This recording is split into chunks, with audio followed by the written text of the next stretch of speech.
Okay, we are live.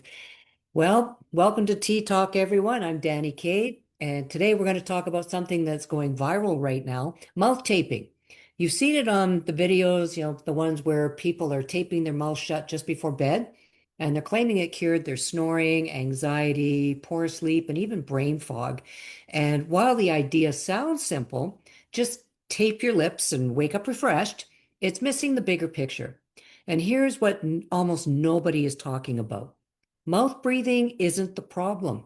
It's a symptom of a problem, and taping over it doesn't fix the root cause. It just silences the warning. Your body doesn't switch to mouth breathing for no reason. It does it to survive, and here's why. When the nasal airway is blocked, when the jaw is tight, the nervous system dysregulated, mouth breathing steps in as the backup plan. And if we force that backup plan to shut down without understanding why it started in the first place, we risk making these things worse. Now, having said that, nasal breathing is ideal because it filters and humidifies that air that we're breathing, increases nitric oxide, and supports deeper sleep. But if you're taping your mouth and waking up anxious, panicked, or breathless, there's more going on. So let's zoom in on that.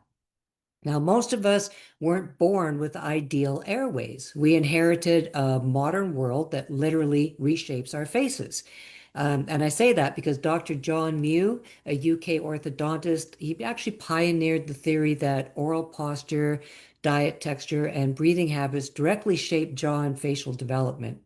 He says that soft processed diets, poor tongue posture, and constant mouth breathing causes the upper jaw, called the maxilla, to grow downward and backward instead of forward like it should. And the result, well, narrow palates, smaller sinuses, and collapsed airways. And pediatric dental and ENT research backs this up. Chronic mouth breathing in early childhood has been linked to long, narrow faces, low tongue posture that reduces palatal width, smaller nasal passages, higher risk of poor sleep, ADHD-like symptoms, and even anxiety. So when we mouth breathe, we're not failing, we're adapting to the structure we grew into. And that structure is shaped by how we ate, how we sat, how we breathed, and whether our nervous system ever felt safe. Then there's that newer one, tech neck, that forward head posture so many of us have from phones and screens. It shortens our neck muscles, tightens the jaw, and limits airway space. So if you combine that with a sedentary lifestyle and chronic low-grade inflammation, we're pretty much stuck with shallow, restricted breathing before we even lay down at night. So then we tape our mouths as the latest solution and wonder why we feel suffocated. It's because we're trying to force the system to perform when it hasn't been supported. And here's what almost none of the influencers out there is telling you. Breath is emotional. I learned this from a friend of mine, Audrey Muse, who does breath work and more. And it's true.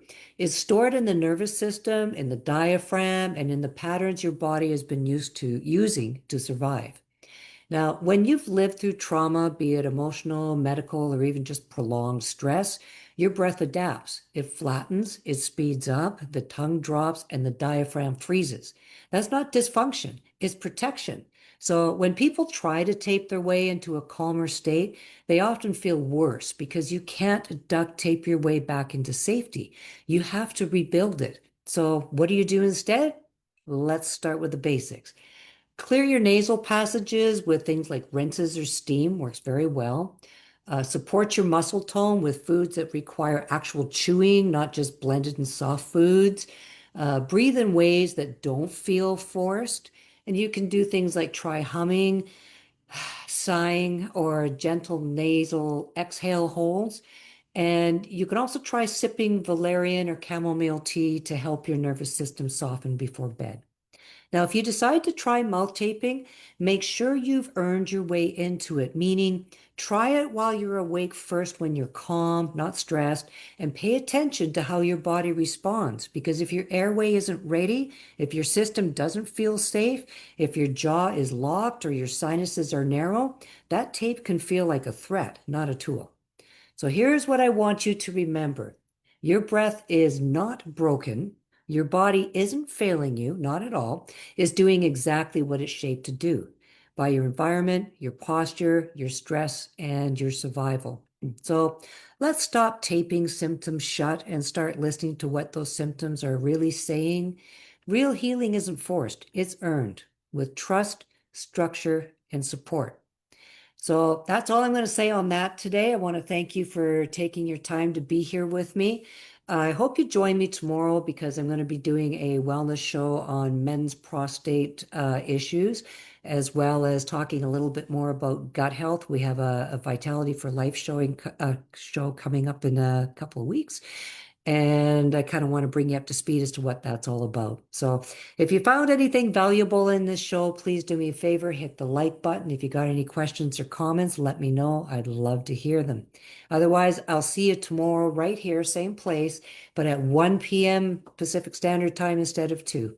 All right, take care, everyone. Thanks for being here, and I will see you soon.